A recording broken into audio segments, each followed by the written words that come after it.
God is a metaphor for you. Does not that logic seem sound, or ought it be the other way around? The equation you reciprocate. Control is hate. Such ideas you conflate and integrate, and insecurity is never to abate, and a charismatic method to dictate leaves the followers so sedate. In your presence, they'll acquiescently change their psychological state, perhaps even happily conjugate.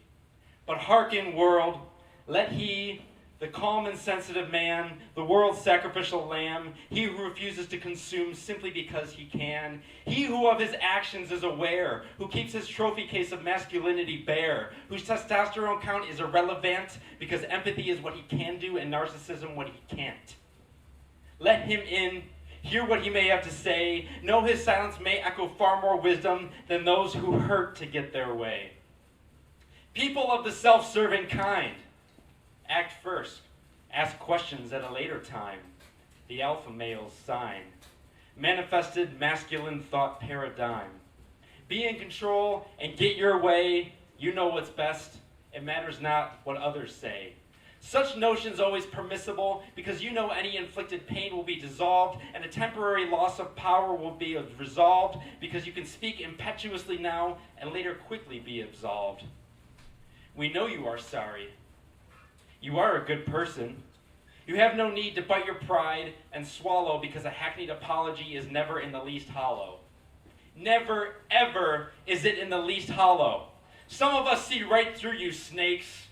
You liars and mendacious manipulators, and you sorry excuse for men. You attack with emotional manipulation, but I with the pen. So now is the time to pay. Today is the day, the one in which it may articulate what the world needs to say, because your type is the kind that fuels subservience and emotional decay, depression abounding, and self-esteem to defray.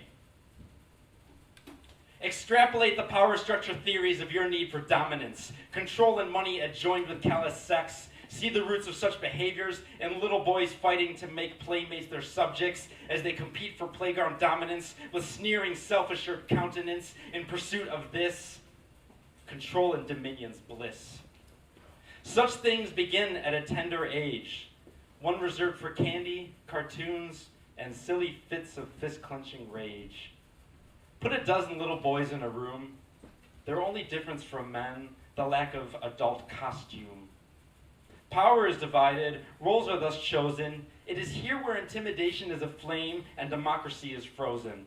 It is perennially manifest, ingrained with relative ease, a lord of the fly's disease, a hunger for power amidst the shadows and tall trees, and consequently subservience from those afraid or too eager to please.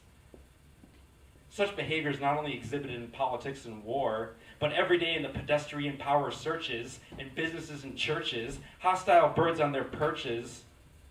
Lions want to lead the pride. Men want to be the assured guide, where they claim they'll provide, but really wish to preside, and everything with a heartbeat has lied to get inside the position they've always eyed, where they may decide the social divide, where to fight alongside is a euphemism for to misguide, for the glorification of one's own sexuality and ostentatious pride. And to the followers of such, do you follow because it's a role that you truly embrace? Or simply because you know of no other place?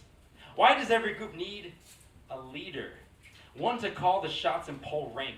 Your politician, one to write and rewrite the central plank.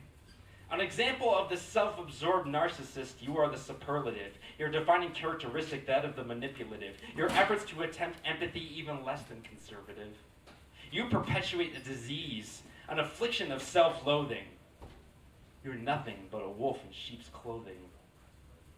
I used to feel guilt like heat stroke, an overwhelming sensation attacking my brain, shoving a freezing knife into my vital organs. I hated myself. I used to hate myself so much. I wanted to bite my knuckles till they bled. I would cringe, I would grit my teeth and ball my fists and just pound them into my head. I would grab nearby objects and throw them to the ground. I would punch the wall. Was it the hands or the heart that was of the more hurt? What creates anger so overt?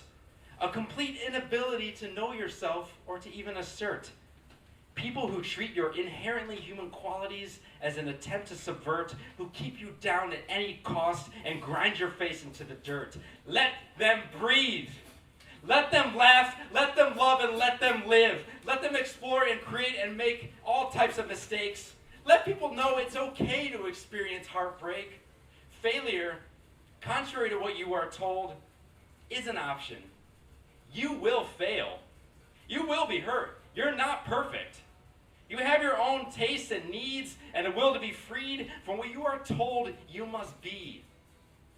Those in power need to take a page out of Patience's book, need to give their own pride a second look. A leader is not one who craves control, but the one willing to work the hardest, the one to pay pain's outlandish toll. We can hope, at best, to surround those in need of love with smiles and compassion. Try to create more love, for we cannot make those who hate change. We cannot. Because we shall never change the minds of those with pride who would rather die than give up their platform to preside. Those too infinitesimal to admit how much they crave the need to chide. To be in control and to be snide. Those who won't change because they've too much pride to have ever even tried.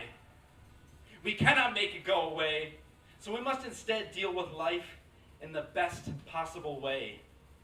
Fight for reason. Fight for the many. Fight for evenly distributed power. And fight for love and liberty, whether on a global scale or for an individual's personal tranquility. Perhaps democracy always meant to curtail, where manipulation and narcissism shall prevail in this, the world of the alpha male. We can make a mass movement for patience, empathy, and more listening and less asserting, but can it be accomplished without the coddled power structure hurting? Too many comfortable with the world, feeling disconcerting. Making people feel small is not okay. Power need not belong to those who manipulate and betray, who view themselves as dominant and the rest as prey. Do not jack a piggy to get your own way. The human species must develop new methods of pedagogy, conflate history to learn of past error and atrocity, with empathy to learn human equality despite poor or wealthy, and fear and jealousy. God had a neutral plan that humans took regrettably and dealt with so unacceptably.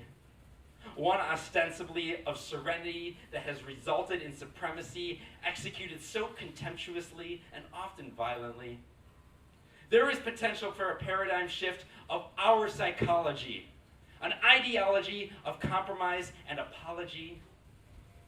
But can we fight our very own biology? Thank you.